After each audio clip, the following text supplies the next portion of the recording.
Hi, welcome to our channel Good News. Today, we'll look at the Huawei Photonic chip.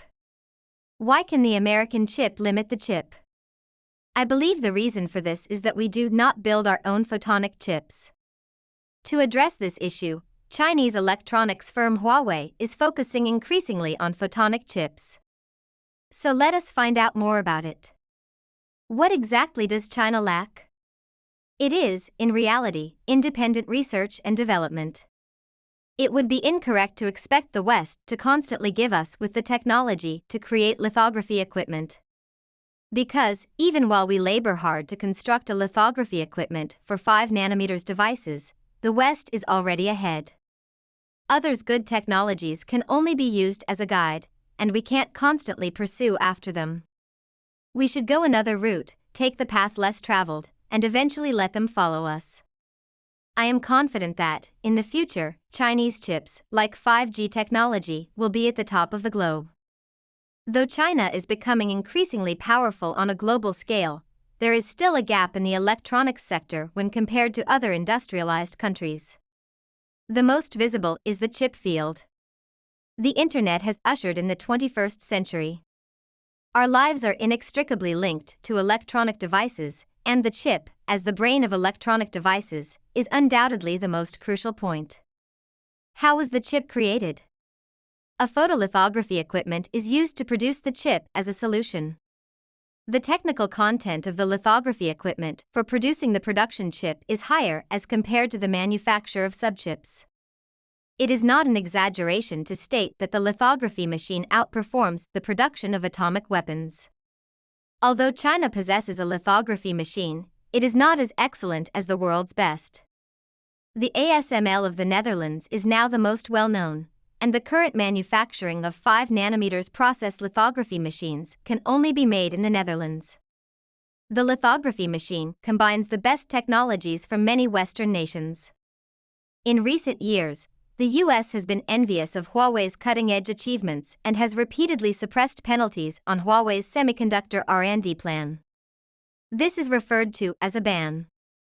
To avoid being left in the dust, China may forego lithography machine research and development in favor of a different path into the realm of photonic chips. Electronic chips are currently used in modern mobile phones, whereas photonic chips utilize silicon and silicon-based materials as optical media. Photons replace conventional electrons as a transmission channel by integrating in a specific space. Instead of the prior electrical communication, choose for photon transmission. If it is successful, Huawei's chips will no longer be made, resolving the issue of relying only on imports. Don't be deterred by the fact that photonic chips aren't currently widely available. Photonic chips may become the forefront of the world's chips in the future.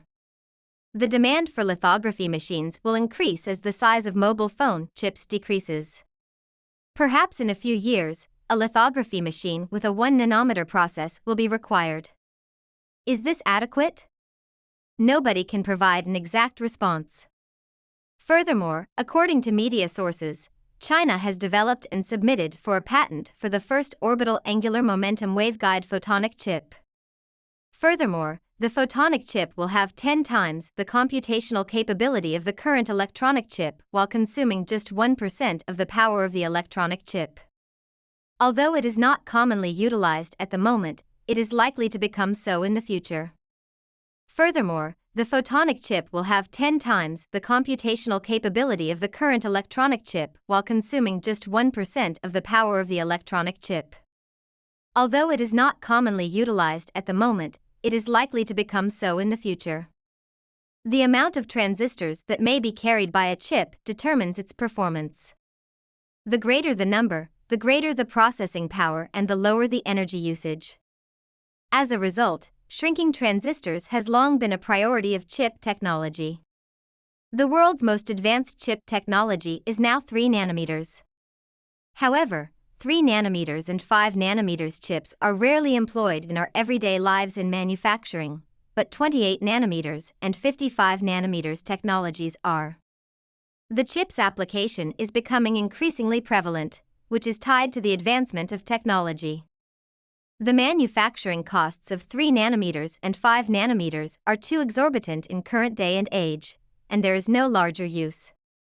However, as time passes, 3 nanometers and 5 nanometers high-end technologies will become widespread, while 28 nanometers and 55 nanometers utilization will become lower-end until they are phased out. As a result, the struggle for high-end chip technology is critical. This is a future market rivalry, not a present market competition. However, my country has slipped well behind in the chip competition. Under the assumption that 3 nanometers chips are currently accessible, my country's self-produced chips can only reach 14 nanometers at best, and there are still 7 nanometers between 3 nanometers and the 5 nanometers threshold. Now that my nation is being oppressed by the US, it takes a lot of labor and energy to break through one generation, and when my country makes technical advancements, the most advanced chip technology may be 1 nanometer. My country is at a significant disadvantage in the fight for conventional chips, making it tough to seize the lead. Chinese scientists, on the other hand, have chosen a different route and produced a new form of chip, the photon chip. If the photon chip research is effective, my country will most likely employ the photon chip to achieve diversion and overtaking, altering the present international chip pattern and dominating the CHIPS initiative. In charge of developing next-generation chips. Ron Zhengfei had anticipated it? New breakthrough in light quantum chip technology. Huawei is ahead of schedule. Recently, our country's research on optical quantum chips delivered more positive news. Hu Guangcan and his colleagues from the University of Science and Technology of China made the breakthrough this time. On June 11, academician Hu Guangcan and his colleagues presented an article on light quantum chips in Physics Review Letters. Hu Guangcan's team established a novel way for the production of light quantum chips in this study, which hastened the development of light quantum processors. The advancement of optical quantum chips has hastened the feasibility of light quantum processors. Ron Zhengfei has a unique vision and, with the help of the University of Science and Technology of China, has created a significant advance in the semiconductor. Not only did the Chinese Academy of Sciences and major domestic institutions invest in optical quantum processors early on, but so did the well-known commercial business Huawei. However, a substantial chunk of Huawei's decision to invest in optical quantum processors was compelled. Huawei is the first casualty of American capital's repression of my country's semiconductor industry. Huawei's HiSilicon was already a well-known semiconductor business before being sanctioned by American funding, and its chip design level has reached the world's first-class level.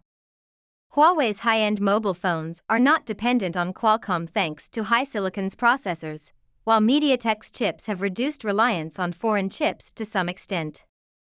However, Lau may effectively shut off Huawei's chip supply. A well-known chipmaker, TSMC, controls the majority of the world's chip production capacity. Semiconductor behemoths such as Qualcomm, Apple, and Google rely on TSMC to manufacture chips, and Huawei is no exception. Because of the American prohibition, TSMC no longer supplies chips to Huawei, and HiSilicon's capabilities has turned into a fortress in the sky. Huawei's absence of processors is not due to a lack of effort in producing its own chips. However, domestic technology is outdated, making it tough to save Huawei. At the time, Huawei opted to invest in optical quantum processors, anticipating that they will create a new chapter for Huawei in the future. Ron Zhengfei has a distinct perspective, in my opinion. The pace with which light quantum devices are being developed considerably exceeds people's expectations. Perhaps in the near future, my nation will be able to rely on light quantum chips to alleviate neck discomfort, and Huawei will be revived. Thanks for having your watching in this video. You can add your ideas or suggestions below. Please keep following our channel and like our videos.